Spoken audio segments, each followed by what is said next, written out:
Hello everyone, and welcome to the Bible Vault. I'm thrilled to have you here with me today as we embark on a journey through the incredible stories and teachings found within the pages of the Bible. Today we're diving into one of the wildest stories in the Bible. It's about a prophet named Elijah and how he called down fire from heaven twice. Yeah, you heard me right. Fire from heaven. So grab your Bible or just sit back and listen, because this one's intense but also shows the power of God. All right, here's the setup. Elijah was a prophet in Israel during a pretty dark time. The king Ahaziah was not following God. In fact, he turned to some foreign god called Baal-zebub for answers after he got hurt. Bad move. God wasn't happy about it, and he sent Elijah to tell Ahaziah that he wouldn't recover.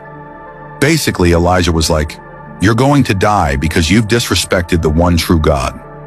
Ahaziah wasn't thrilled with that message. So what does he do? He sends soldiers to arrest Elijah. I mean, talk about trying to silence the messenger. In 2 Kings chapter 1, verse 9 to 10, it says, "Then the king sent to him a captain of 50 with his 50 men. So he went up to him, and there he was, sitting on the top of a hill. And he spoke to him, 'Man of God, the king has said, come down.' So Elijah answered and said to the captain of 50, 'If I am a man of God, then let fire come down from heaven and consume you and your 50 men.' And fire came down from heaven and consumed him and his 50. Whoa, that escalated quickly, right?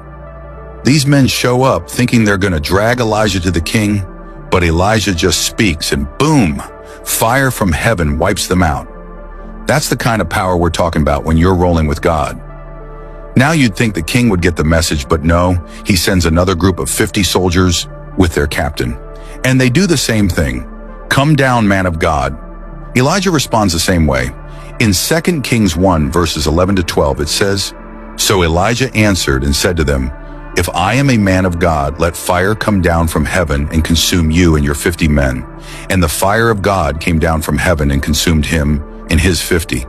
Can you imagine being in that second group? Like, they probably heard about what happened to the first group, but here they are, marching up to Elijah anyway. And the same thing happens. Fire falls from heaven, and they're toast. What does this mean for us? What's the point of this story? It's not just about Elijah being untouchable or God flexing his power. This story reminds us of a few key things. 1. God defends his people. Elijah wasn't just any prophet. He was a servant of God, doing what God told him to do. When the king tried to mess with him, God showed up to defend him. That's a big reminder for us. When you're walking in obedience to God, he's got your back. 2. God's power is unstoppable.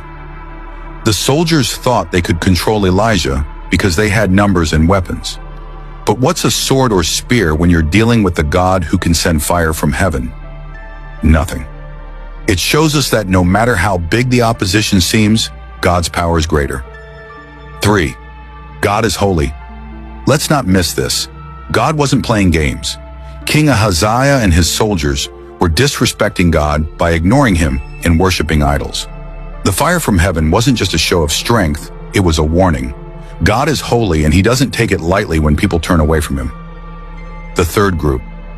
Now here's the twist. The king sends a third group of soldiers, but this captain is different.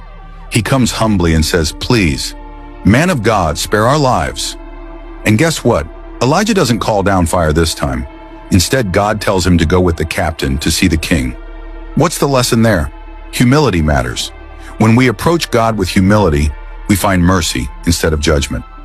So what's the takeaway for us today? Trust that God defends his people. Don't underestimate his power, and always approach him with humility and respect. Elijah's story is wild, but it's also a reminder that we serve a God who's powerful, holy, and always in control. So the next time you feel like the odds are against you, just remember, you serve the same God who sent fire from heaven to protect Elijah. Thanks for watching, and I hope this encouraged you today. If it did, hit that like button and share it with someone who needs to hear it. Stay strong in your faith, and I'll see you in the next video.